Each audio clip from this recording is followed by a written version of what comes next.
Hey guys, welcome to Man We're in Trouble, the show where you. Why are you giving me that face? It's my Can normal you face. stop? It's your normal. Are we flirting, bro? Like, am I making you nervous? Dude. Yeah, actually, I have butterflies and stuff. Okay.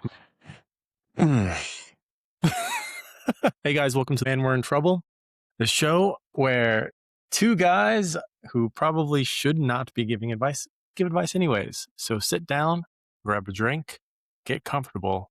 So here we go. My name's Mitch, and of course, my trusty steed Ed is here. Nay. Nay. Nay. How are y'all Hello, doing? Mitch. How are you doing, man? Me and everybody else are doing great. Thank you for asking. I'm glad you're doing good. What My are you trusty drinking? steed. I am iced coffee because I don't have any beer today. I don't This have late any at alcohol. night? Yeah, bro. Are you... What the fuck, bro? My schedule consists of wake up at 5 to go work out. Redacted all through the day. Redacted all throughout the day, correct? Yeah. Because I can't tell you where I work or what I do. Or I you do have to kill stuff and everybody. things. Yeah. And then I pick up my son, go home, make him dinner, and get him to bed. And that's 7:30 p.m. by the time that happens.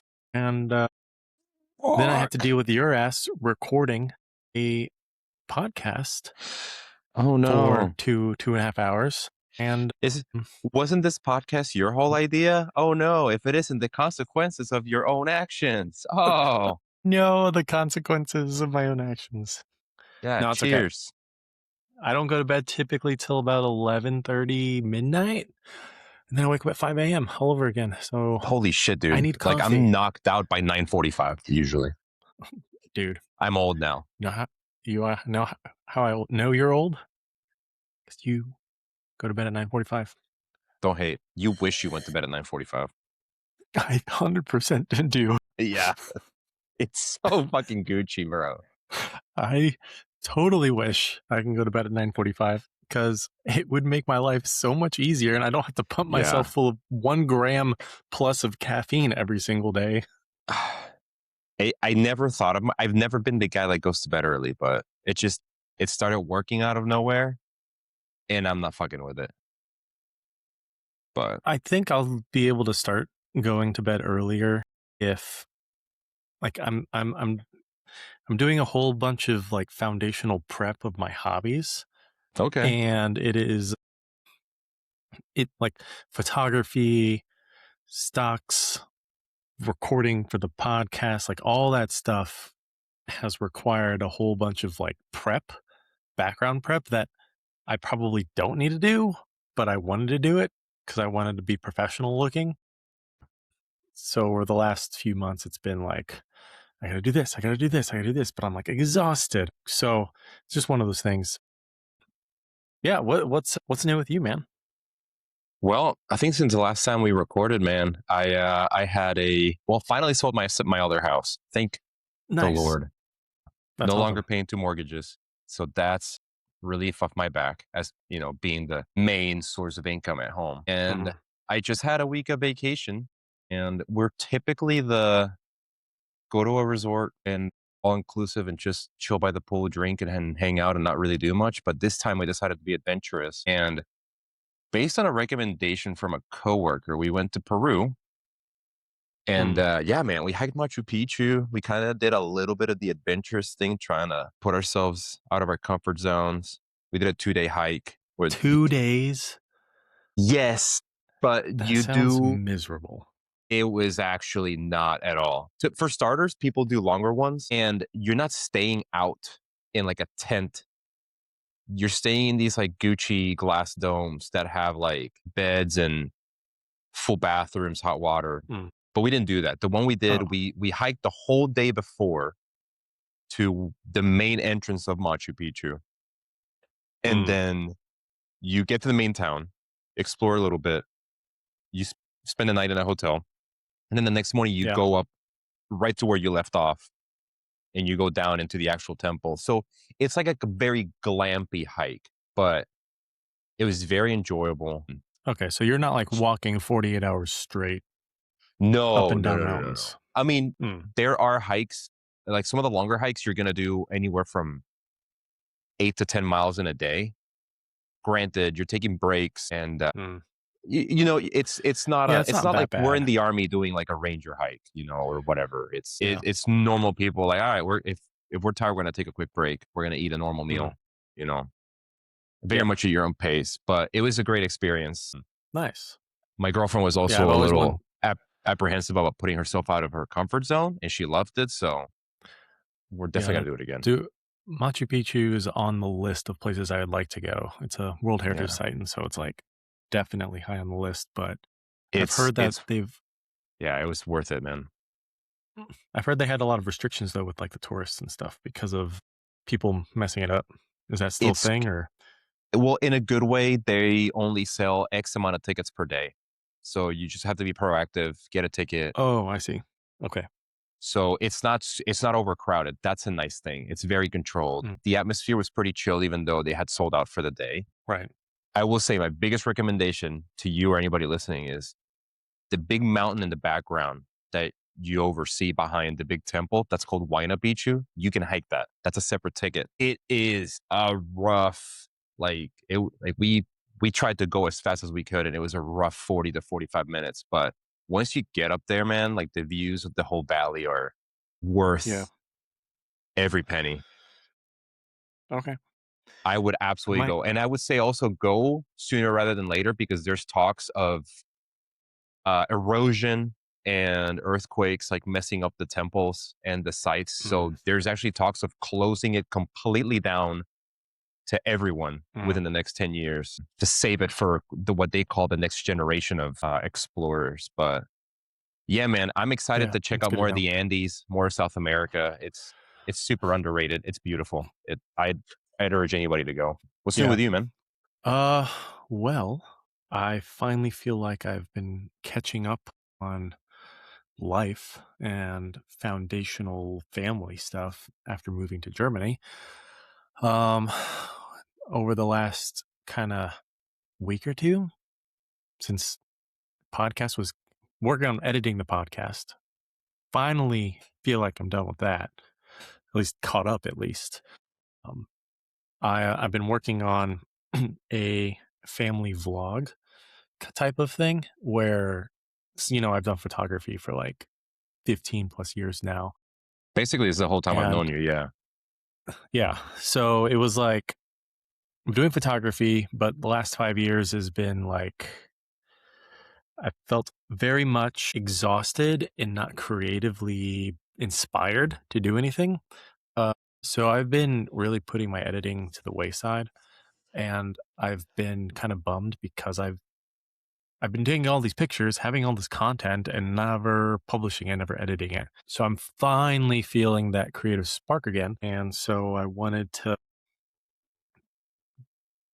kind of like just jumpstart that. And I'm not doing weddings anymore.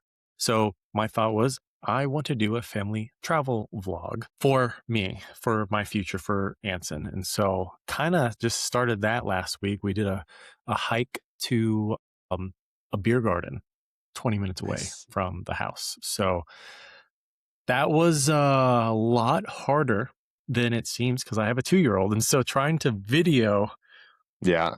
us walking to the beer garden, trying to get it all cinematic like, and it's And trying to near wrangle a 2-year-old. impossible. Wrangle a 2-year-old, have him like, all right, be quiet while I record. No, that's not in something that you can do for a 2-year-old. And so I'm trying to like because my vision was like very cinematic, calm, cool, like into the sunset, walking. It's a nice, lovely family time. None of that happened. It was stressful. We were sweating. Everyone was crying. We were like pissing each other off because Anson was crying. It was, Dude, but that's good. Like those are like the real world like moments that you'll capture on that video, and like 10 years down the road or 20 years down the road yes. when you're sitting down watching it with your kid, you're gonna be like, oh yeah, your mom was pissed, you wouldn't stop crying. It was a great time. Like, those are There, the quote unquote hardships that you look back on. yeah, it was. I came to the realization as I was editing this. I'm like, okay, I got to keep some of this crying stuff in, like the realities of Yeah. life that I think social media doesn't have. In a lot of cases of like, hey, how can we travel with a 2 year old, a crying 2 year old, and still keep our sanity? And in reality, you're not going to keep your insanity in its entirety. And so, but there are moments throughout the video that I captured that make it all worth it. And I'm hoping that it comes out in the video that I'll be Yeah. publishing shortly. So yeah, that's kind of since our last chat, that's kind of what I've been doing, and I'm kind of excited about that. So, Dude, and that's so good. Like, that's one thing that we as guys in general suck at is capturing like moments like that, whether it be taking pictures or videos. Like girls tend to be mhm, generally better at that. And that's probably one of my bigger regrets with my time in the military is I wish I had taken the time to take a couple more pictures. Just, and I urge anyone that's, listening who's still in the service or just anything. If you're just a young man who's not very keen on pulling out a camera and capturing the moment, like do. You're gonna want to look fondly on those moments in the future. I'm the guy that when I get to a concert, when the main guy starts playing, one quick picture, boom, I'm done. I'm not gonna record the whole thing. I hate people that do that. If you do, I hate you. yeah, But just take a quick picture to remember the moment you were there. That was cool. yes, You'll have the memory attached to the picture, mhm. and then Yeah, you no, can and reminisce on it. that's why I started doing film, because when we grew up with before digital cameras and iPhones were really a thing, and I look back at all of my family pictures of like my dad who's no longer with us and all that kind of stuff, and it's all film. It's like I and I realized I like nowadays with a cell phone, with digital camera, we have the ability to do unlimited recording. We it's like we care less Yeah. about the moments that we capture because we have unlimited storage capacity to capture it Yep. almost. And if we force ourselves in that constraint, the creative constraint of a film camera of taking one picture, it might not be perfect, but that's okay. Life is not perfect.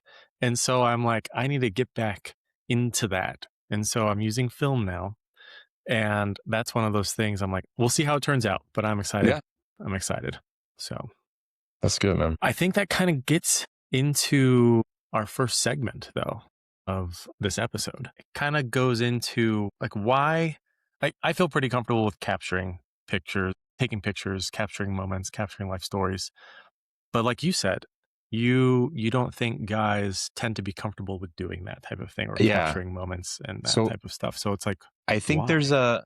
I think part of the reason we get better or now that I'm older, I think more about the importance of remembering, reminiscing, and capturing these memories is just I'm emotionally more mature than I was before. And I think obviously like that also comes with the ability to better express yourself. Like I not like your typical 20 something year old guy who just keeps everything in, bottles it in, and Mhm. doesn't express himself in a healthy way, I guess. I kind of fed into that last week from the last time we did it. If you guys remember, if you listened to episode 5, I guess 2 episodes ago, I completely ignored Ed and and having his feedback of the like big life moments, and me and Abysmal. Matt were talking about it, and then Ed was like, "Oh, thanks for talking about my issues." And I realized we completely ignored him, and it kind To of like give builds out. Mitch and Matt a little bit of the benefit of the doubt, that day I had the worst hotel Wi-Fi, so I had some big lag. So trying to include me in the conversation was a little bit of a pain in the ass. So you get one iota of benefit of the doubt. Here you go. I'm gonna put it on your shoulder. Okay, that's fair. So as a metaphor, it's kind of like you have a lag. You take time to respond. but we ignored you. We didn't take the time, the moment, to the 10-second pause to even consider your feelings. And I do think that a lot of guys feel the same way in reality with their significant other, with other people, which is Yeah. why, like, why do men feel like they carry so much and say so little?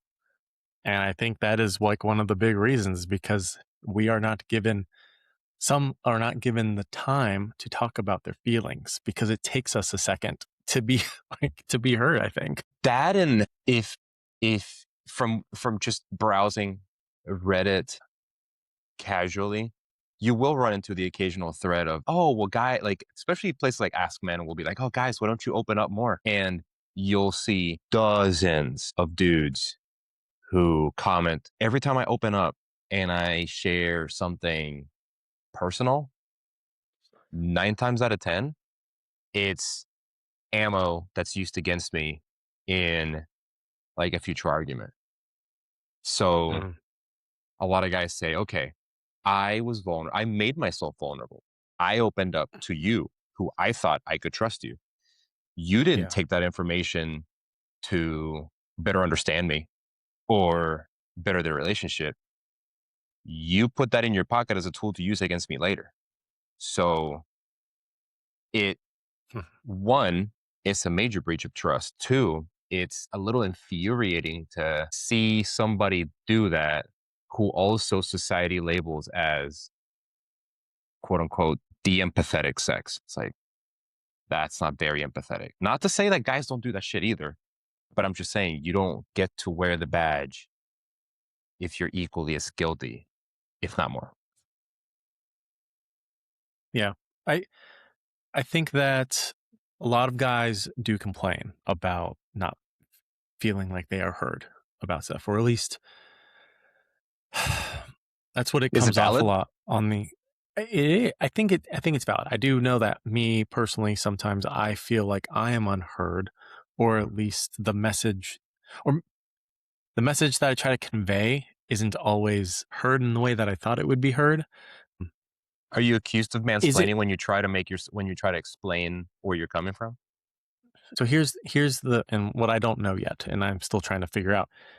Am I doing a bad job explaining my problems? Am I doing a bad job explaining my feelings, being to be heard in a way that is understood to my significant other?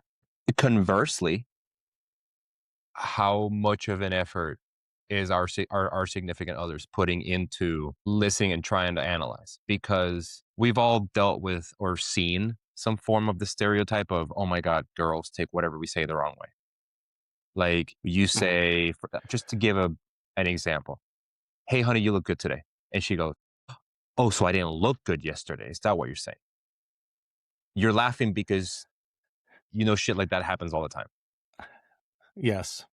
Right. So now, just this is an extreme example, but what I'm saying is, and this might be like a playful stereotype, but in a way that stereotype is founded in a truth, and that truth being like a lot of times our female partners, when we express ourselves, are just conditioned to hear the worst thing possible or misconstrue the things we say the worst possible way.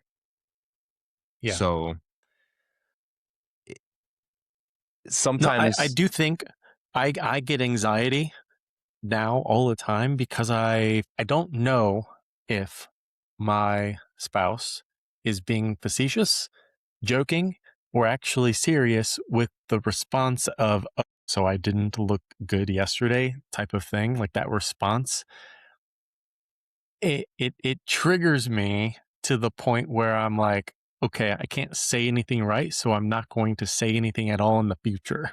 Or I have to tread on eggshells so that, like, she doesn't. I'm like, you look great, but also you also look great yesterday. You just also now look great today.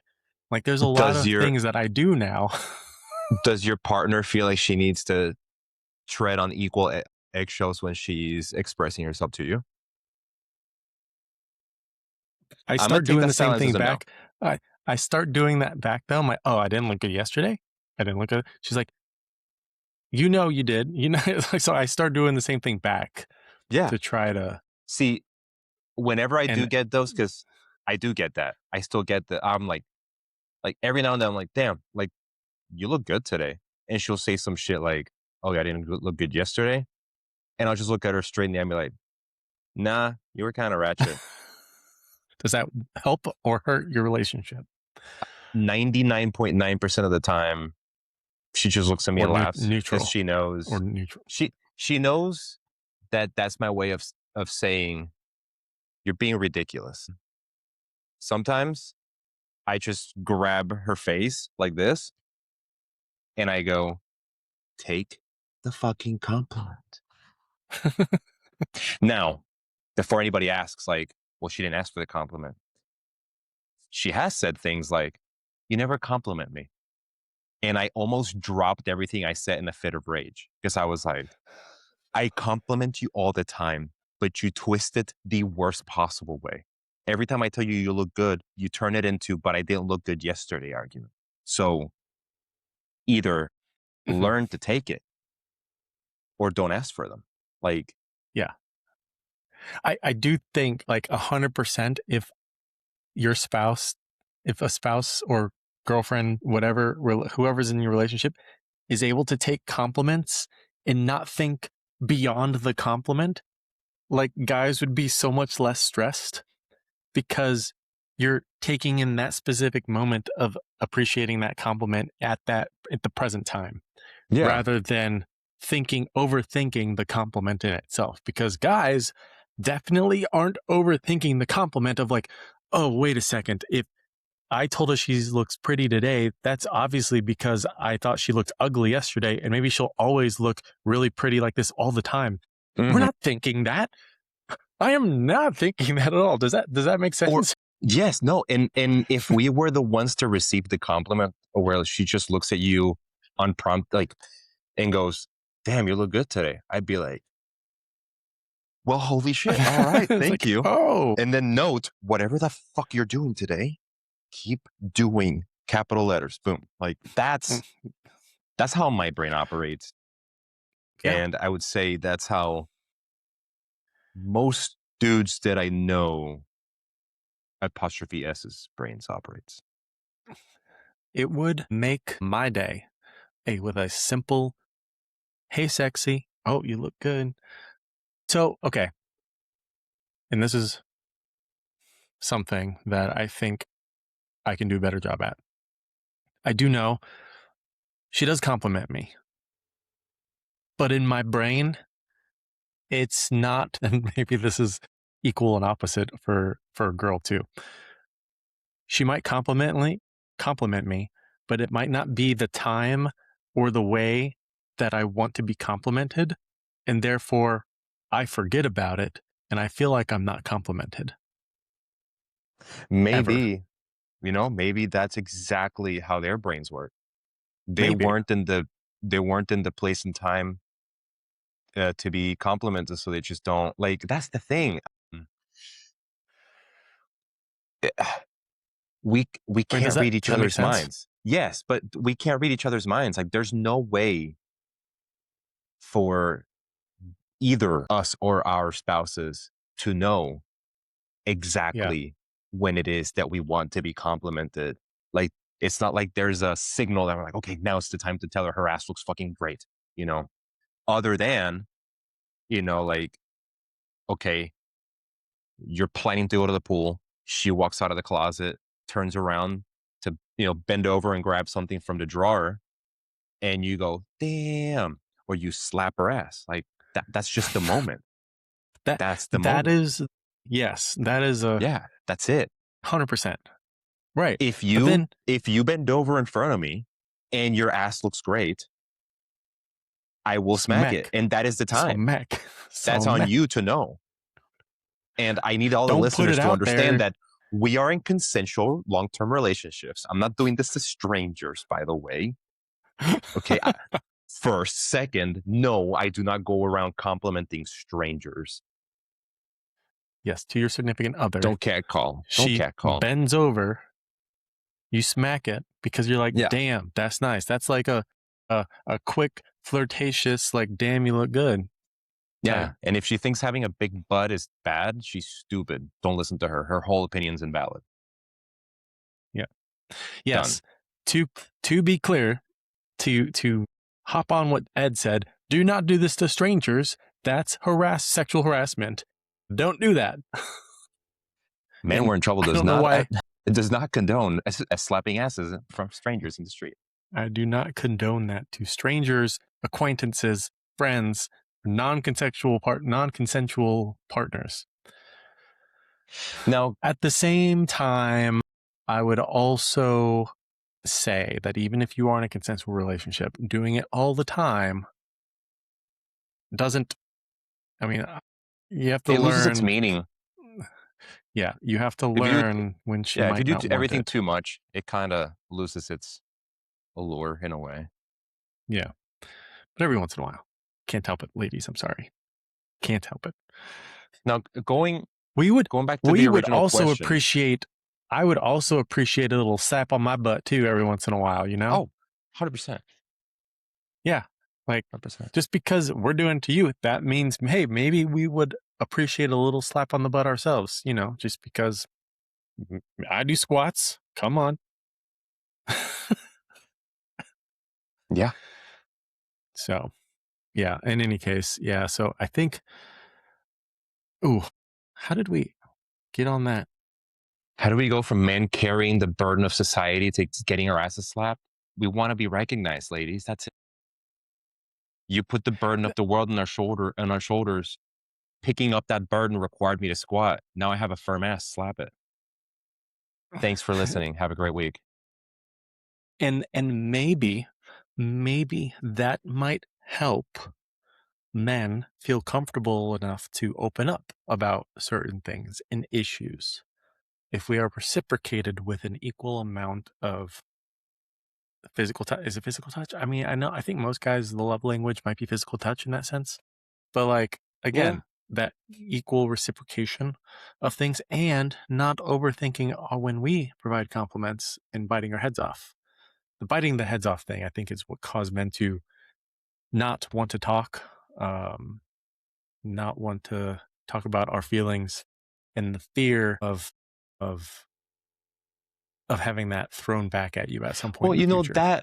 that to me begs the question of, and I'm going to caveat it by say, I by no means think that men are the shining beacons of, clear, concise communication. But I Hmm. don't see how women get to wear the crown of the great communicators or get to say shit like, oh, well, communicating is important when one, they misconstrue so much of what we say.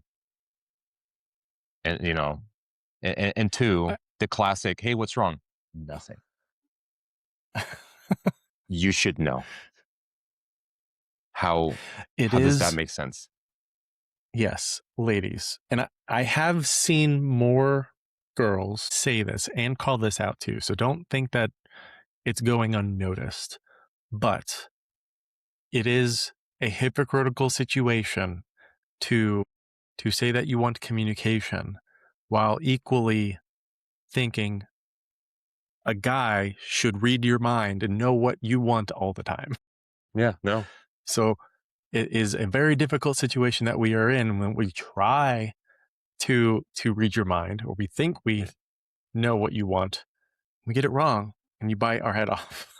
It And, makes us and not want to do anything anymore. well, and what I would say as advice would be to just completely discourage that in your relationship. Like I made an effort early on to like, oh, you should know. Like, no, no, no, no, no. If you want something and you perceive that I might not know that, let it be known or don't expect it. If you Yeah. want X, Y, or Z, say it. If you're feeling X, Y, or Z, say it. It like Yeah. your argument completely becomes invalid the moment the words, well, you should have known, enter the room. Hmm. Mm. Yeah. So I have a hard time with when I try to communicate, I am extremely frustrated I have a lot of bent up emotions, and when I try, like, I don't feel like I can communicate because when I do, I sound angry or annoyed or frustrated, and I don't do a good job speaking calmly when I try to bring up my issues. I don't know how to fix that, necessarily, and it's a struggle that I have. I'm trying to take a breath before I speak, or I need to like take alone time by myself and to like try to respond that way. Sometimes that helps, but That's been my biggest cure, because there are times where I'm feeling like if I say something right now, I'm not gonna say something nice. Mhm. And those are the times that I just and she knows, because I get like weirdly quiet. And I Yeah, just know like now is not the time to talk. Like I'm not like I can't address this right now. yeah, This is when like I try to separate myself mhm, from the thing happening. And usually yeah. like after some time, I do calm down to the point of I come back and I go, I this is what I was trying to say. And this is why it's frustrating me. And I need you to understand this. And I get that you're mad, but this, do you see where I'm coming from? Like, I'm willing to see where you're coming from if you see where I'm coming from. And I yeah, can then have that conversation. But yeah, dude, like I'm human. I think a lot of guys like they let that aggression take the best of them. And that's probably like we're all guilty of it. Don't become the Kyle that mhm, punches the wall. Just take a step back, bro. Like just breathe. Grab yeah. crush the Red Bull. Don't crush your girlfriend's neck. Facts. We need to get on Oh to the yeah. next segment of this show because I think we are finally peeling back that onion of like, huh, what can we do to better help communicate and be able to talk and feel like we can open up a little bit more if we are feeling frustrated and angry? Because again, I think it's a lot of issues that we might have that a lot of guys don't understand how to do it. All right. 2 episodes ago, we had a debate where we were going back and forth and we couldn't come to a consensus where are the question was, are women attracted to men in caregiving roles like nurses, teachers, flight attendants? Are women attracted to men in those jobs? Ed was of the opinion that they might say they are, but in reality, they're not actually. I was of the opinion that they are attracted to men that are in those jobs. So we needed to expand on that, and we're doing it right now. So, Ed, have you changed your mind? Did I convince you to change your mind on this? Not change my mind, but I think since I've had more time to really expand on this, it's definitely so much more complicated than as simple as are girls attracted to guys. And so here's one of the aspects of this argument is when we're talking about men in caregiving roles, you are positing that it's men in fields that are traditionally female dominated, correct or no? Yes, yes. Okay. Here are some of my arguments. One, and mind you, I'm coming from this as somebody who was in a previous life a flight attendant. So I have worked in an extremely female dominated field. First and foremost, women are no less guilty about being prejudiced about Sexualizing the upper sex. 100% that. And well, if you're a male flight attendant, the first thing that a lot of women think is you're gay. So, and we're attacking this from the being a heterosexual man in a female dominated role. Mm. The other aspect of this that I thought of is a little bit on the like socioeconomic side, whereas men across the board, societal wise, earn more money than women, and women tend to traditionally go for men who earn more. Mm. So uh, let's use my industry as an example. Are there female flight attendants who date male flight attendants? Yes. Who do female flight attendants typically aim for in the dating pool? Take a wild guess, Mitch. The pilots, Correct. Now, my field, the guys that are aviation. putting in the luggage into the plane. Duh. Yeah. I'm just kidding. The pilots, of course. Yes. Well, and then we're seeing an influx of more and more women in the cockpit, more and more female pilots. Cool. Mm-hmm. Now, how many of those female pilots do you ever see dating male flight attendants? I'm going to tell you right now, 10 years in the industry, I've seen a big old goose egg, zero. Mm-hmm.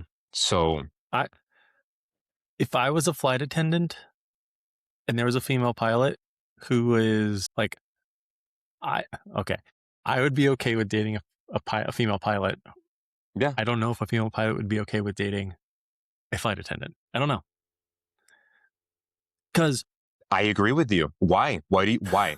Tell me why, Mitch. Tell me why. Why, Mitch? Why? Why? Why? I don't know if my perception is reality, though. I don't. But your perception is reality. Is it though? Yeah. The So overwhelming majority. it's like the equivalent of a female executive dating someone that is not an equivalent executive. You know, it's like, what if? You're going for extremes, but Yeah, we both know statistically women do like seek men of higher earning potential.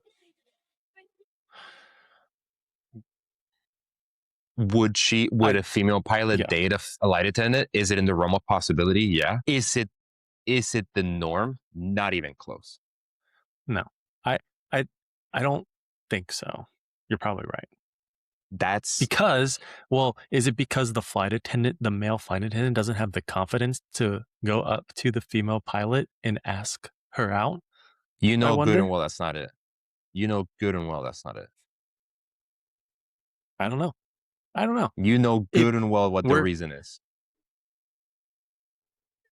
oh, you think that's the I okay, you were a male flight attendant. Now, Were you okay, single? Were you let's re were you single ever in as a yes, I flight was attendant? single the Did entire time. and did you ever go up to a female pilot and ask to go out with her? No, the majority of female pilots, actually, I think all the female pilots that I interacted with, which were very few, were married. Interesting. Why? What, so did you ever talk to them and ask them Yeah, what their spouses did? most of the time, yeah. What did they do? What did their spouse do? The overwhelming majority are either married to other pilots. Mhm. Uh, it seems to be pilots, lawyers, doctors. Mm. Majority. Okay. And Why do here's you another think fun that's the fact. Here's another case? fun fact. The overwhelming majority of pilot couples that I've met or that you see, the husband's the captain and she is a first officer still. So it is Mind you, a she has power every complex. right and capability to upgrade the captain. They Mhm. tend to value quality of life over earning potential. Okay. But what you're saying is it is a power complex that men would be more okay with dating someone who is of lesser status than they are. I think that part of the dynamic is pretty equal on both ends. Okay. Or Yeah. actually, So, okay, actually, like, hold on. Let me reposit that. I think it's more likely that she wants him to be of a higher status. and you don't think it is the guy who wants to be of a higher status? Because I would I think argue part that of that pilots, doctors, I don't know what your executives, they are in type those A's. positions. They are very type A. They Yeah. are very Yeah. in that sense of power. I would say you don't think that they want to have their spouse as a little bit lower than them if they are themselves type A and in that power structure? I think you're always going to run into guys that want that. What I have perceived myself is most guys would be happier with somebody who can contribute equally. I've I've never met I know one guy. I can probably say I know one guy who um is a husband of a friend who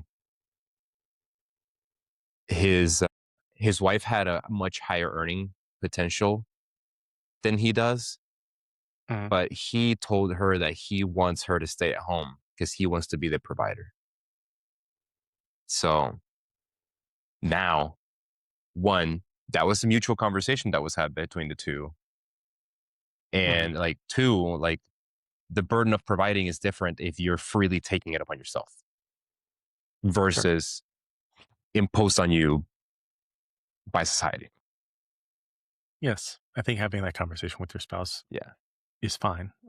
Now, if you Do tell you me like would I be would I feel like less of a man if tomorrow she started earning more than me? Hell no.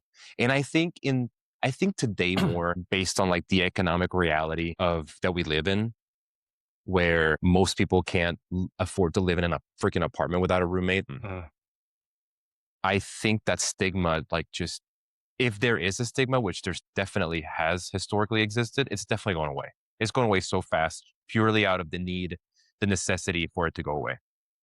uh, You know, yeah, I mean, but do you think also guys, you say it's going away, I but I think, also think I that there are think, guys that don't want to be a stay-at-home parent. They no, don't want for to be the sure. stay-at-home. I agree. And I wouldn't want to be the stay at home. right, Not, and that's not, probably but that's not based on the power dynamic. That's simply based on the fact that I have my own goals and aspirations. And that has nothing to do with the fact that, like, if she earns more than me, that's cool. I still want to be my own person and do my own thing. okay.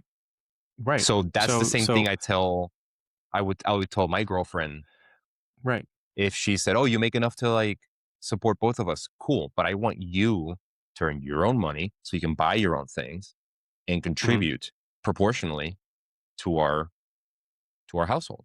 Like your Right. contribution is still important. Even though you Yes. think is minuscule, it's not. It still matters. One, two. The big thing is you're not a passenger in this relationship. You're an active participant. You're still you're you're Mhm. you're not along for the ride and just getting fanned while I feed you grapes. No, you're in. This is a team dynamic, and you have to remain So engaged in the team dynamic. so do you think that is the reason as to why women in a more traditionally male job is more likely to date someone of equal stature, status, or whatever, because they understand that dynamic with wanting to have your own job, your own life, the ability to still do what you've always dreamt of doing. Guys are more okay with having a spouse or a significant other not in the equal job because they are okay with someone staying at home doing the family thing while they're the provider traditionally.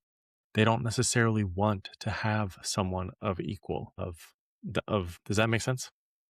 I think that also comes from her wanting him to be the provider, because women still look for guys that are providers, even Okay. after the feminism has empowered them to enter the workforce and you know Right. in an economic sense become of equal stature. And I think that is probably one of the biggest gripes that men have in general of women today. And it's that theme that we've talked about before where um, women through feminism have been liberated from their societally expected norms of being the stay-at-home caregiver, Mhm. you know, but men still haven't been freed from their expectations of still being the higher earner provider. It's the dynamic that she like it's the dynamic that she wants to enter the workforce and make as much money as me, but she still expects me to pay in the first date and she still expects me to pay the bills. And if we get divorced, I still have to pay her alimony. It's it's it's that double standard that I see rubbing men especially the wrong way. You see what I'm saying? No, no, no. I do think that those issues are valid. They are that happens. If it doesn't happen, then we wouldn't be having these arguments and men turning into the red pill in the first place. There Right. are individuals that take advantage of the system. I Or don't just giving up disagree. or just giving up on But dating the whole thing because there's these things called MGTOW and going monk that mhm. we can discuss at a later But time. I think that your issues that you brought up are valid because we see the issues that men are dealing with nowadays. However, I do think that it is somewhat overblown in some cases, and that men are too self conscious into thinking that women actually care about their job more so than their personality or anything like that. For example, guys might be worried about going to nursing or more of something like passionate about that might be But seen as a woman's job. but Don't don't I don't think that's I don't think that's true because like one of the first things that like women will discriminate against a guy in like the dating world is their income. What is what is one of the sixes in the 666? okay. Then if okay, Like here's my one of here's the my opinion on first that one. thing like like Here's my opinion on that. Here's my opinion on that. I think that there are girls out there that do care. However, more women will care whether or not you are compassionate, you are empathetic, you are trying, and you probably have a good personality. And you are confident enough in yourself of like you wanting to do the things that you enjoy doing. Don't be afraid to take the pictures. Don't be afraid to be a little goofy. Don't be afraid to to do the dad jokes. That is okay. Like I think Mitch, that's in what's a happening. perfect world, I would Yeah, agree with you. We do not live in Star Trek. So I'm going to need you eh, to land that plane I because that's not reality. I think it's more likely than not. That's It's I that's I not think even remotely like how the real world works. I mean, I'm married and I act goofy and I'm a nerd. Like I think that confidence in who you are. Women want to see a man that has dreams and goals and ambition. 100%. if they see that and you come at an angle where like, hey, I'm not here yet. I will do my best to give you what you deserve. But if you can be along with the ride, that investment will work dividends, and I'll be able to provide with what you want for the future. Like, I Ah, feel like that would be a better, that is something that is more attractive to women than but you might think. they don't want to run the marathon with you, bro. They want to wait for you at the finish line. I think some girls don't. Correct. I think some girls are like, nope, I'm just gonna deal with the sugar daddy that already has $1,000,000 Look, and can and I'm spoil me. saying this, 100%. and I'm saying this as somebody who earned less when we first met. I earned less than her when we met, but I Mhm. also fully understand that I am the exception to the overall rule. But see, I don't think that, but you're, I, all right, ladies,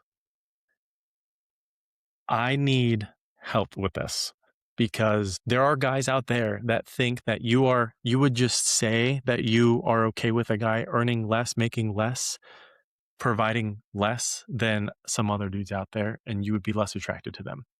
They're gonna tell you what you want to hear. No, you don't need the three ladies in the planet that out earned their boyfriends to like the data shows that women that this is one of the core I arguments no no.